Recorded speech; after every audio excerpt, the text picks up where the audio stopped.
This is a 2013 Hyundai Elantra. This is the engine splash shield for this car, and it's pretty bad shape. It's been split in half.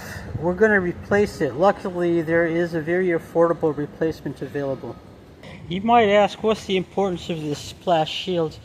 Why would you even want to replace it? Why bother? Well, this is actually pretty important from a couple of standpoints.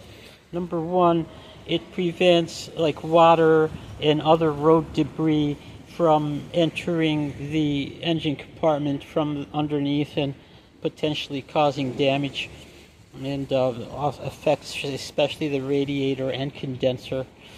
And secondly, it helps for favorable aerodynamics, reduces aerodynamic drag, and provides slightly better mileage.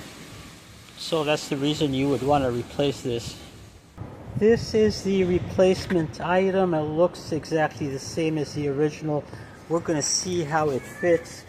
And this is the product information. I will include a link to this in the video description. Obviously, it is easier if you can lift up the car or get underneath it somehow, but this splash shield goes right across here, just behind the front bumper cover.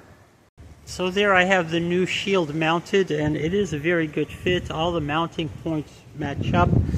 For mounting points, we have a 6mm bolt right here. It has a 10mm head. There's a plastic push pin right here. There would be another 6mm bolt here, but the mounting point for it seems to have been broken off, maybe in the impact that took out the shield previously.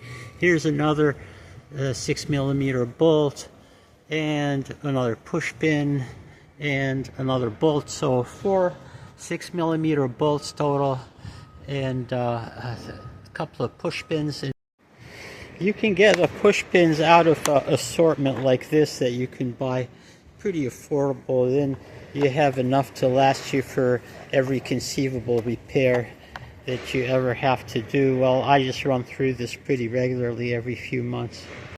Thank you for watching this video. Hope you find it useful. And if you have any questions or comments, please leave them in the comments section below.